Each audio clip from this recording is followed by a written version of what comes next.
तो वे महात्मा नाम जपी थे, लेकिन कभी कभी ब्रजवासियों के यहां जाकर के अंजलि फैला करके मांगते थे और जो प्राप्त होता था उसको पा करके पुनः हाथ धो करके फिर नाम जप करने लगते थे। एक मैया के यहां वो जाते थे, उन मैया के यहां पर मदन मोहन लाल जी विराज रहे थे। तो बाबा जब आते थे तो बंधुओं एक पद है श्री रैदास जी का, उसमें भाव है सो ही सुहागन प्रिय जाहि रीझ हैं। ठाकुर जी कब किससे रीझ जाएं कुछ पता नहीं है। जैसे ही वो बाबा नित्य अंजलि फैला करके प्रसादी मांगने के लिए आते तो भीतर बैठे मैया के घर में मदन मोहन लाल जी उन पर रीझ गए और ठाकुर जी के मन में भाव आया, इनको नाम निष्ठा तो बहुत है लेकिन इनको मेरी सेवा और दर्शन में ज्यादा निष्ठा नहीं है। लेकिन नाम निष्ठा इतनी सुंदर है कि उससे ठाकुर जी प्रसन्न होकर कि अब उनको अपने दर्शन की सेवा, दर्शन की निष्ठा उनके हृदय में प्रकट करना चाहते हैं। तो ठाकुर जी ने क्या किया, वो मैया रात्रि में जैसे ही ठाकुर जी को शयन करा करके सोई तो ठाकुर जी स्वप्न में प्रकट हो गए और मैया से बोले, मैया तेरे यहां वो जो बाबा आवे ना मधुकरी मांगवे, बोले हाँ, कल को जब वो भिक्षा मांगवे आवे ना तो तू मोए जाके दे दियो बाकी गोद में।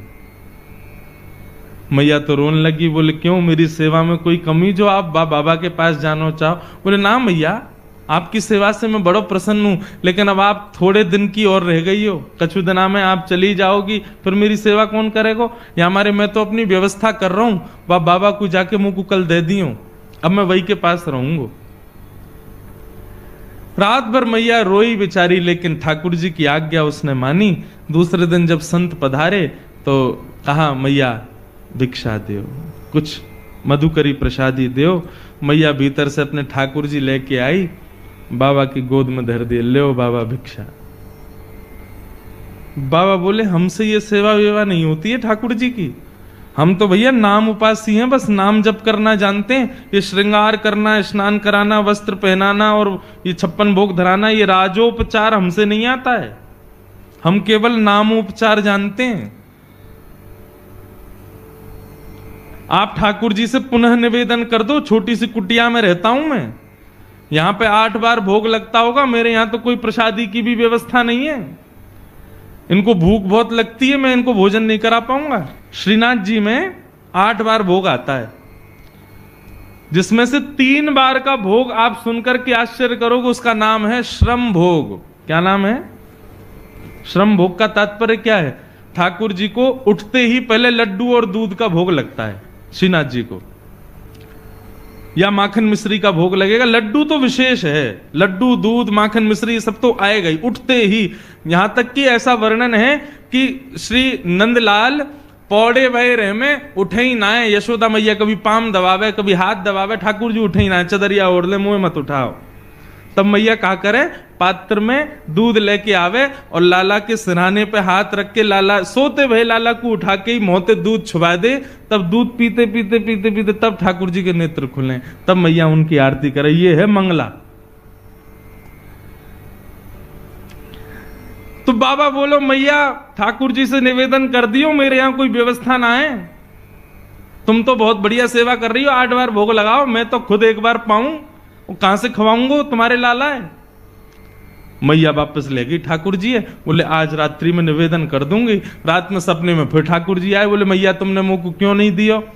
बोले ठाकुर जी मैं तो जानू आप 8 बार भोग लगाओ, इतनी बार आरती करनी पड़े, हर बार इतनी सुंदर सुंदर सामग्री बनानी पड़े, बाबा की यहां इतनी व्यवस्था ना है, आप कैसे रहोगे? ठाकुर जी बोले मैं रह लूंगा, लेकिन रहूंगा अब उन्हीं के पास, आप मुंह को दे दो। बाबा जैसे रखेगो मैं वैसे रह लूंगा, वो रूखी रोटी खवावेगो मैं रूखी रोटी खाऊंगा, लेकिन रहूंगा बाबा के पास।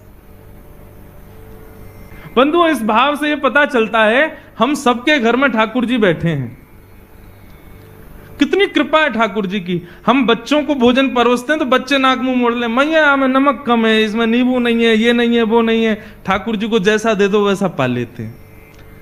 तो मैया ने बाबा से कही, बाबा वो ठाकुर जी बाबा के यहां कोई व्यवस्था नहीं है। ठाकुर जी बोले मैं रहूंगा वही के पास, चाहे कोई व्यवस्था ना हो, बाबा रूखी रोटी खवावे को मैं वही से रह लूंगा, लेकिन अब वही के पास रहूंगा। बड़े महल में रहते हैं ठाकुर जी, मदन मोहन लाल जी, परंतु उस महल को छोड़ करके उस बाबा की कुटिया में आ गए। बाबा ले आए, मैया ने कही बाबा आप जैसे रखोगे रहेंगे, आपके पास ही रहेंगे। ठीक है, हम तो एक बार भोग लगाएंगे बस। बोले सब स्वीकार है, आप जैसे दोगे वैसे स्वीकार है, हमारे ठाकुर जी को ले जाओ। बाबा ले आए, घर में लाए तो अब तो मधुकरी तो भोग लगाएंगे नहीं ठाकुर जी के लिए, तो बढ़िया आटा दाल चावल सब आएगा। लेकिन बाबा बोले भाई दाल चावल वगैरह हमसे बनाने आते नहीं, आटा ले आओ, भाई को बढ़िया टिक्कर बनाएंगे, ठाकुर जी को भोग लगाएंगे। मैया के यहाँ गए, मैया थोड़ा सा आटा दे दो। आटो लाए, आटे में यमुना जल मिलायो, मांड के बढ़िया एक टिक्कर बना के कंडा पे सेक करके और ठाकुर जी के सामने पत्तल में पधरा दिए। बोले लाल जी 56 भोग खूब पाए, अब ये रूखी रोटी पाओ। बड़ी जिद करके आए हो, बड़े लड़ झगड़ के आए हो, अब रहो ऐसे ही। ठाकुर जी के सामने टिक्कर रख के और बाबा अपने नाम जप में चले गए। नाम जप करते रहे, 2-3 दिन तक ठाकुर जी टिक्कर पाते रहे। चौथे दिन जैसे ही नाम जप में बाबा बैठे तो अंत हृदय में ठाकुर जी प्रकट है गए। जैसे ही ठाकुर जी प्रकट हुए, बाबा बोलो ठाकुर जी प्रणाम, आप सुख से विराज रहे हो, कोई कमी तो नहीं है सेवा में? अरे ना बाबा, मुझको बड़ा बढ़िया लग रहा है, तुम्हारी कुटिया में खूब आनंद आ रहा है, सब कछु बढ़िया है, सब आनंद ते है, बस एक निवेदन करना चाहूं आपसे। बाबा बोले आज्ञा करो। बोले बाबा तुम जो टिक्कर बनाए करो ना, रूखे आटे में तुम यमुना जल मिला करके मार के मुंह को खवाए दो, अब वहां में स्वाद तो कछु रहना है, 3-4 दिन ते तो मैं पा रहा हूं, लेकिन अब मुंह को यूं लग रही है कि कल ते नेक वहां में तुम राम रस मिला दे करो, नमक मिलाए दे करो आटे में, तो नेक खावे में नेक स्वाद आ जाएगा। बाकी सब आनंद है, कोई दिक्कत नहीं।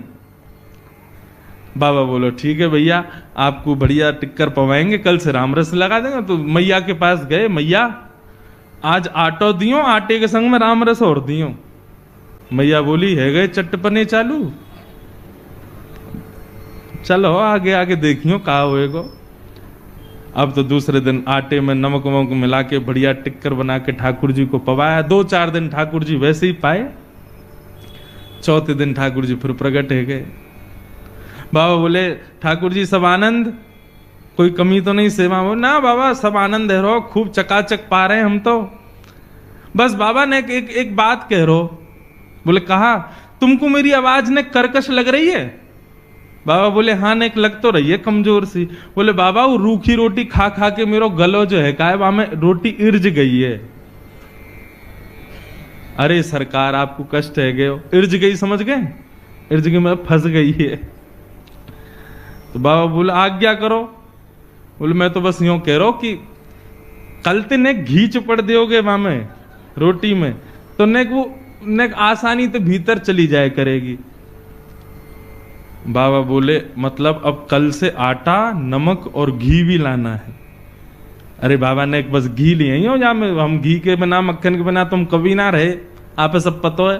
बाबा बोले ठीक है। दूसरे दिन गए, मैया आज आटो दियो नमक दियो, नेक्स्ट तो घी और दे दियो। मैया बोली ले जाओ प्रेम से पवा। अब महाराज आटे में नमक वमक मिला के बढ़िया टिक्कर बना के घी चुपड़ दिया, ठाकुर जी को भोग लगाया। 4-5 दिन ठाकुर जी ने कोई शिकायत नहीं करी। 6 दिन बाद ठाकुर जी फिर प्रकट हुए।